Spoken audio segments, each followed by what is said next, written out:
Welcome back, ladies and gentlemen, to the Deer Park Coaches Show. I'm your host, Jake Snyder, alongside Tucker Berger, and we are coming off one heck of a start to the season, Tuck. Yes, dominant 40-0 win over Dayton Belmont in the opening game. First off, congratulations. Thank you. First win as a head coach. Obviously, a shutout, a lot of points. That's the way you want to start the season. Yeah. And I mean, I think the biggest thing that not a lot of people realize is that that's a really big win for our playoff push too. Checking out the websites and everything that kind of calculate the points, we're sitting at number 1 right now. I know we got a whole lot of season left to play, but it's nice to look up there and just see how far that win versus a bigger Division II school goes. Yeah, and that's just to kind of explain that. The computer rankings, the way they work is the higher division you play, the more points you're going to get. Yeah. The more wins the other team has, the more points you're going to get. So playing a Division II school it's big for those points, and those points will continue to accumulate over the year as that team continues to play and their season goes on. Yeah, also. And especially for us being so small. I mean, every team on our schedule is a higher division. I don't think we play another Division VI school until we get into the playoffs.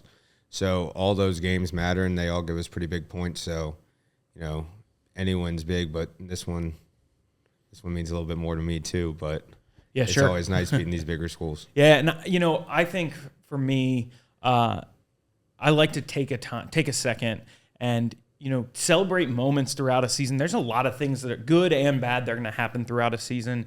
You're looking at the playoffs, you're looking towards the future, but I do think it's important to take a second and really enjoy a win to start your season. Enjoy the players playing well, enjoy all of those things, and just really, take a minute, take a breath, and realize that that's a pretty big accomplishment as well. Yeah, and I mean that was one of the things we stressed to the team as well is we hadn't been 1-0 since 2019. Yeah. So and kind of that same narrative that we've been kind of preaching to the kids about starting over and kind of forming this new version of Deer Park.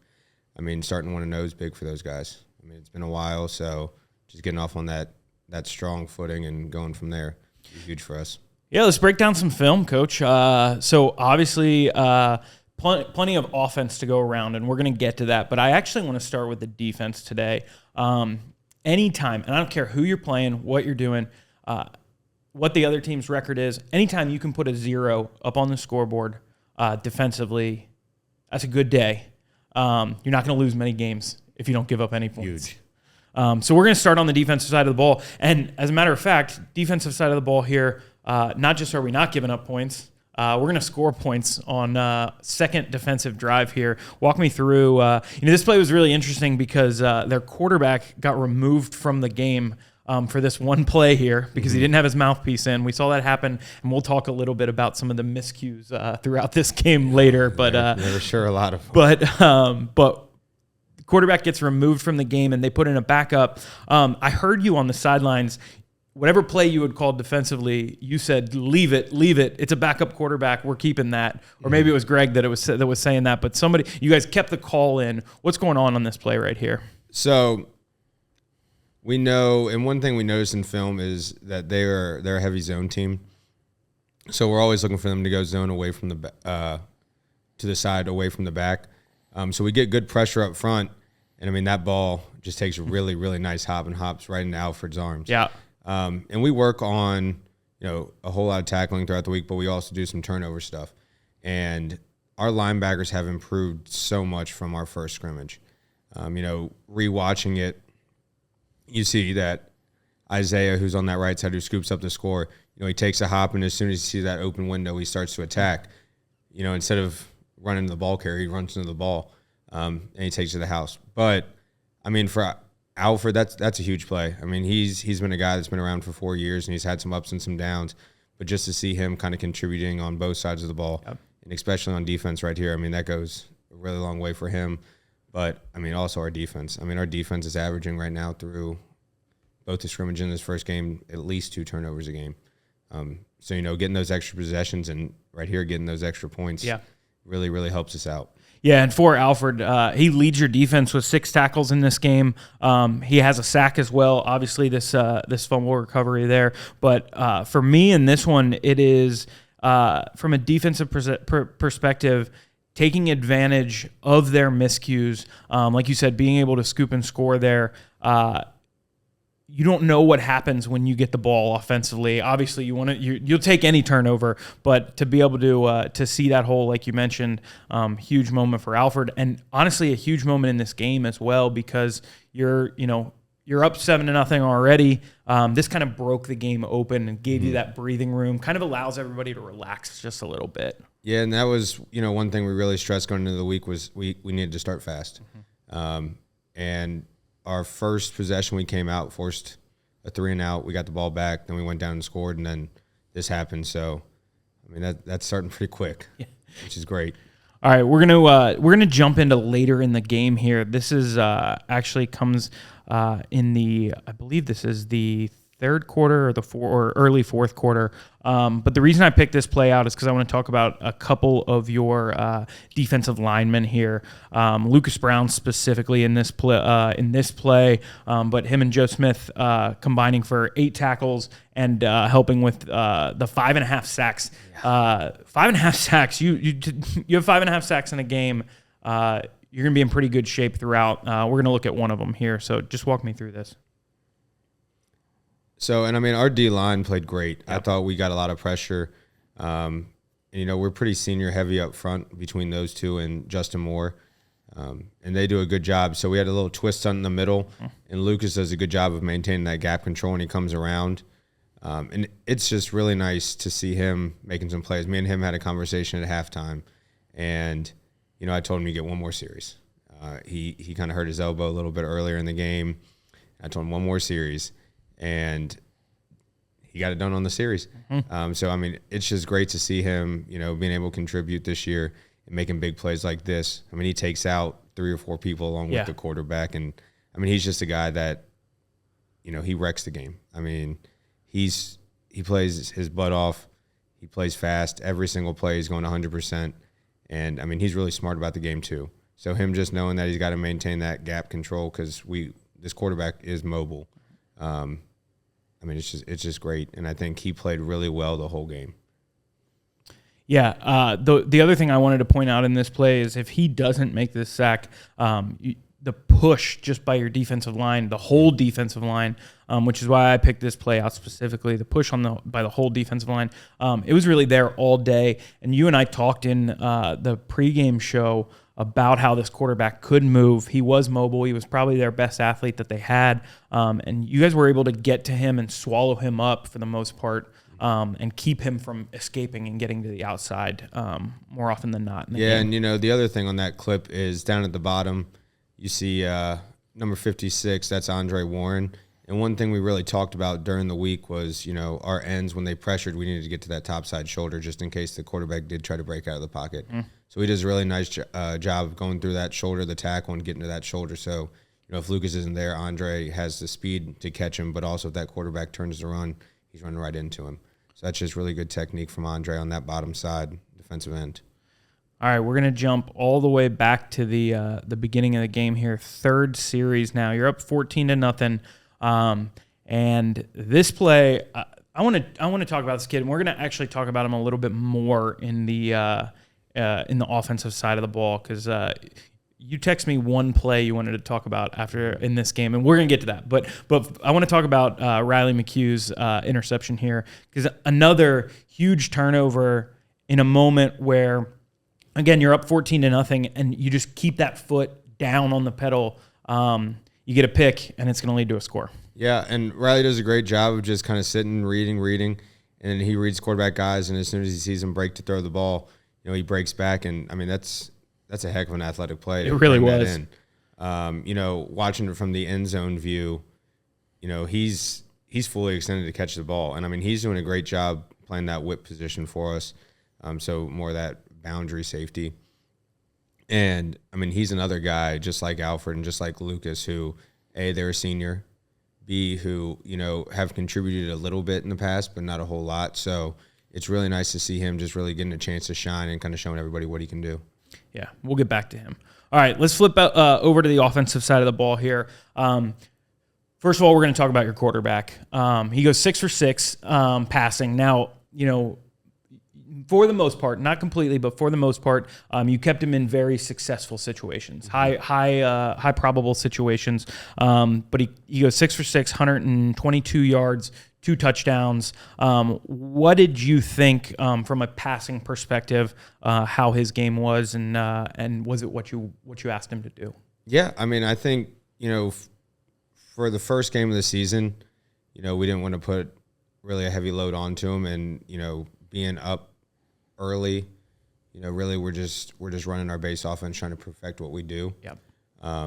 But the throws he made were great, and I mean, I think the biggest thing from him is he didn't force anything. Yep. In the past when we weren't throwing the ball as much as we have been, we would just throw the ball up and just try to get back into the games. But I mean, every throw he had was either a hitch, complete it, or if we were looking to take a deep shot and it wasn't there, he's checking it down. Yep. So I think that, especially for a sophomore and really his third time playing against live competition at quarterback, I think that just shows the growth and where he's at already. And I mean, that's really promising to me, just because he's got all the ability in the world athletically. I mean, as you saw him, I think he ran the ball 8 times for about 150 yards. We're getting right there right now. So, but his passing is coming along, and he's doing a really good job, and he's progressing really well with it. Like you said, 8 carries, 144 yards. This was my favorite carry of his that we're going to look at right here. Again, third quarter now. Game's well in hand, but really nice read here by Tink, and he takes this one for 40. Walk me through this one. So this is our 32, and he does a good job of reading that play side defensive end. If that guy dips down and comes down the line, he's pulling the ball. He does a really good job of reading it, and the fact that he pulls the ball so quick that those guys don't know if Jayden has it or if Tink has it. I mean, you look in the middle of the field, and I think someone's trying to tackle Jayden still. But once Tink hits that alley right there where we want to attack that pitch man, and he's gone. So we're looking at that overhang, and as soon as that guy turns to run into the box, there's no one out there. Those where those big plays happen. Once he puts his foot in the ground and gets vertical, he's tough to catch. Yeah, this play is really funny because that end, that free releasing end, that's who he's reading. He actually slips, but the fake was so well carried out that he's laying in front of Tink, who has the ball. Yeah. And he doesn't know he has the ball. Tink walks right around him. And then, like you said, if you look at the defenders on that play, everybody's running right there. Mm-hmm. And Tink's running the opposite direction. And like you said, plenty of room. And then watching him make guys miss in the open field like that, that's going to continue to happen all year long. I'm certain of it. And that's been kind of the one thing I've been talking about with the coaches is on film, he doesn't always look extremely fast. But his stride, and, I've told a bunch of people when you watch him in practice run, he runs like he's skiing because all you see is his hips moving just back and forth. So he just has that natural twitch that, you can't teach. So, when he gets out, he's real dangerous in the open field. One guy I want to talk about, and we're actually going to move one play before that play happened, and that's Jayden Moore. He has 4 carries for 27 yards. We're about to watch his biggest run, which is a 20-yard run. He did score a 1-yard touchdown earlier in the game, but you told me in the pregame show that this kid was going to be your bruiser. He was going to run some guys over, and this 20-yard run, again, this was a play right before Tink's big run, kind of showcases what Jayden Moore can do for you. Yeah, and same play here, and that guy jumps upfield, so Tink knows that's a give read. Jayden has the ability to take this from B to B, so he sees that the cut out is there, so he takes it out. And this is just a guy searching for contact. You can see him. He's throwing stiff arms left and right, looking for people to hit. He could easily run out of bounds there, but he dips that shoulder. And I just love the passion that he plays with. He loves contact. He strives for contact. He's one that's always up there yelling and screaming after he makes some big plays, which, that energy carries throughout the team. For sure. He's our leader on defense, but I think that energy on offense when he does make those big plays or he runs through guys, that really just kind of trickles down to everybody. He does a good job. He really did a good job in our blocking game too. Yeah. He's one where if Tink does pull it, he's looking to get out and just bang somebody's head off. When we would run our jets with Morgan and EJ, he's the one getting out in front. And, he did a really good job for springing some of those other big plays. So, he's affecting the game more than just those carries. I know 4 for 27 yards doesn't sound like a lot. But, I mean, when you break down and watch the film, I mean, he's getting out there lead blocking and setting up those big runs for the other guys. For sure. Speaking of, this is a guy, EJ, who didn't have a lot of volume in this game, but comes in big when you need him, and almost a testament that you didn't need him in this game in just how many weapons that you guys have. But he did still grab a 13-yard touchdown early in this game that we're going to look at right here. Yeah, so, I mean, we ran our overset here, which is our imbalanced trips. So both of our receivers are on the ball at the top of the screen. We knew all night that we had numbers that way. And the biggest block is from our slot, first sealing the edge with our tackle, and then our back getting out in front. But once EJ gets the ball in his hands and he sees that, I mean, he gets around that edge, and once he gets vertical, I mean, he's dangerous. And that was something I had talked about with a lot of guys is I think we had, 5 different guys score a touchdown. Yeah. I think we had 7 or 8 different guys touch the ball, which, I mean, that's a good problem to have. For sure. You know, and I'm not going through the game counting carries or counting touches. So, you know, when we finally get to the end of the game, we see where the breakdown is. But I think the fact that we can spread the ball so much and, you know, give it to so many different guys just makes us harder to defend. I mean, between Kevin Guzman and Riley and Morgan and EJ and Jayden and Tink and Isaiah, you know, there's only one ball to go around. Right. And, I mean, the fact that all 7 or 8 of those guys could hurt you at any point really makes our offense tough to defend. What is the difficulty there? And like you said, there is only one ball, and you have so many talented offensive weapons. Do you have guys who get it, or is that something where you do have to pay attention and make sure you're kind of keeping guys in the game, even if that day isn't their day that they're going to get 14 touches? I mean, there were no complaints after this game. Yeah. And I think the fact that we run the option, you know, it gives us that option for one of 3 guys to get the ball really on any single play. So it keeps them locked in just because they don't know when their time's going to come. And that's also the good thing about us throwing the ball a little bit more is that, you know, Kevin and Riley are active on the outsides because they know, you know, we'll take the play, we'll throw it to you, we'll get you out. And, I mean, there was some stuff we did formationally to get Kevin the ball just because, you know, we were up big and we didn't want to throw the ball much anymore. So we just wanted to get him the ball in his hands. But, no, I mean, I think they're all bought into, you know, we just got to do what we got to do to win. Yep. I mean, I thought EJ, even though I think he had 1 touch, I mean, he blocked his butt off all night. Yep. I mean, he was driving guys 20 yards down the field. I mean, that's the best I've seen him block ever. And, I mean, that's something big for a junior captain. And, I mean, he gets it. He gets it. He knows when we need him, he's going to be the guy. He's going to get his. There's no doubt about that. But I think it was just really nice to see all the guys celebrating each other, regardless of how many times they touch the ball. Yeah. All right. So those were kind of the big rushing plays throughout the game. We'll look at a couple passes before we wrap this thing up. But the first one is your first offensive drive, 3rd play of the game. We talked about this kid. We talked about this freshman. Morgan Brown takes this jet. And, I mean, just to see what he can do out in space, he's going to be fun for 4 years, man. Yeah, and, I mean, right there, Jayden does a good job of getting to that outside linebacker and sending it up, and then from there, I mean, Morgan does the rest. And I think that just kind of shows you, A, how fast he is, but it also shows you he's got really good vision. And, I mean, especially for a freshman, I don't think there's many freshmen that are making that play, getting to the edge and then getting vertical and kind of reading the blocks like he reads them. You know, for him not being a super big guy, he runs really hard. So, I mean, he has a good combination of speed and power, and he's only going to get better.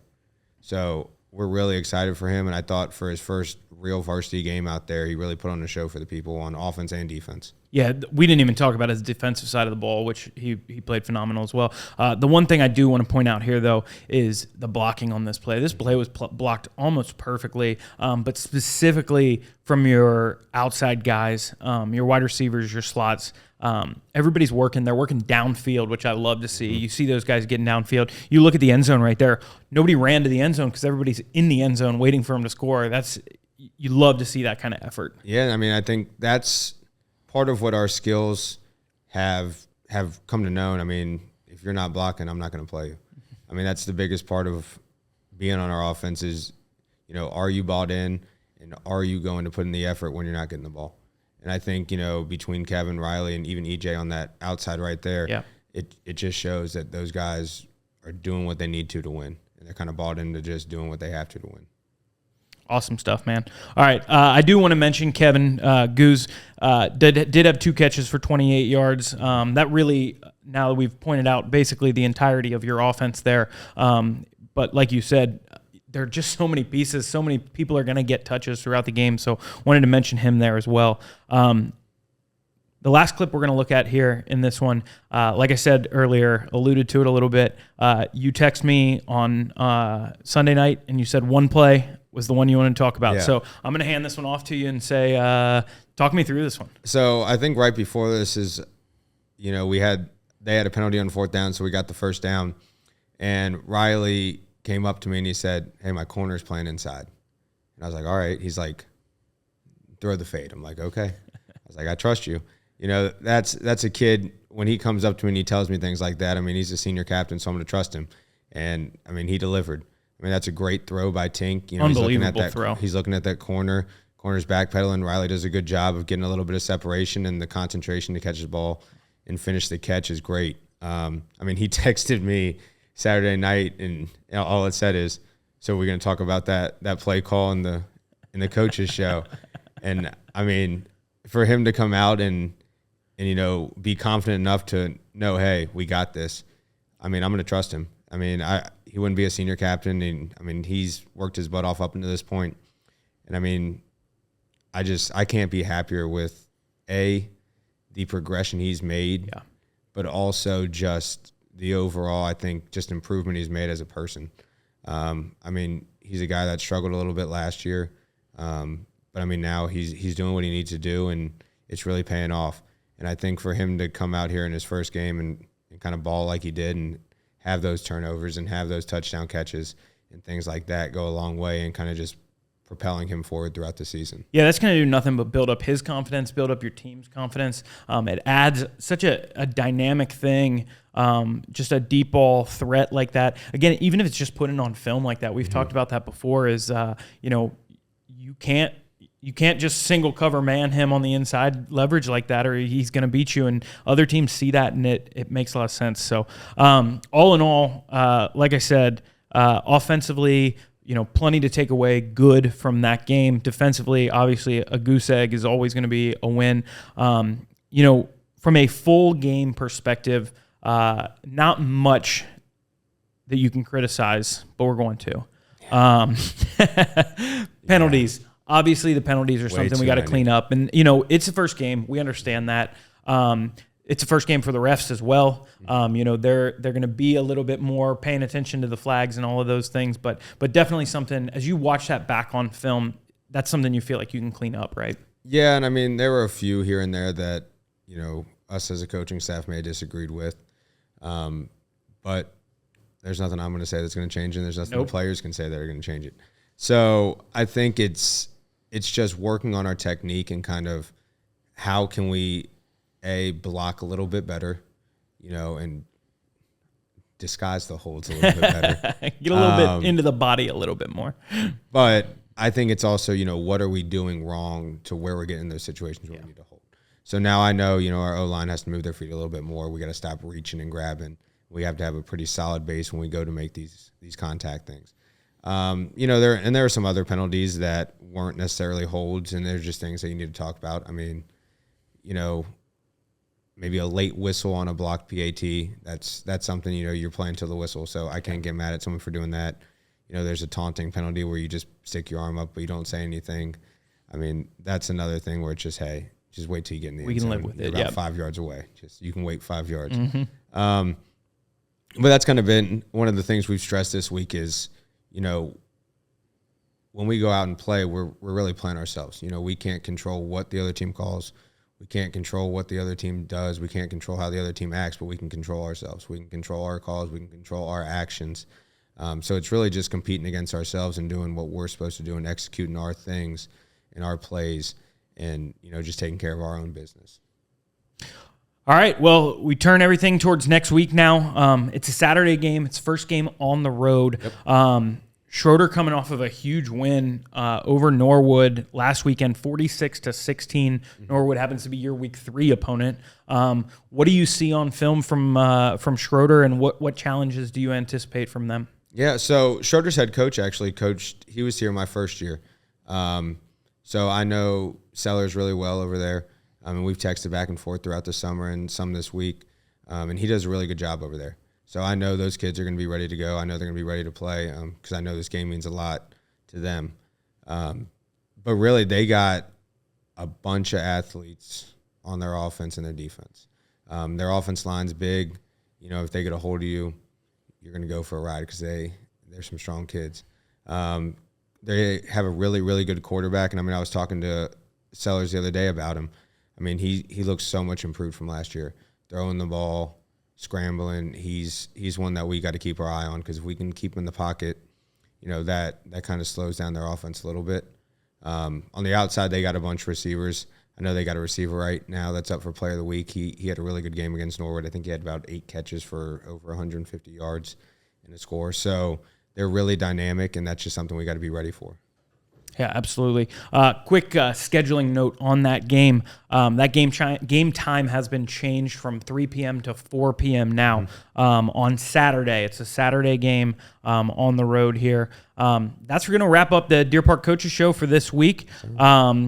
Just a quick note, we will not have a show next week due to a scheduling conflict, but we will be back the following week to break down that Shroder game as well as Norwood's game. Remember, you can now catch us on Apple Podcasts, Spotify, iHeartRadio, Amazon Podcast, YouTube, Facebook. We're going to make sure, Tuck, that we're getting you everywhere. If you want to listen to us, you're not going to miss us. So, Tuck, thanks for being here today. Congrats on your first win. Thank you. We'll get back at it in a couple of weeks. And again, Saturday, 4 p.m. kickoff on the road at Shroder. That's going to do it. Thanks for tuning in, and go Wildcats.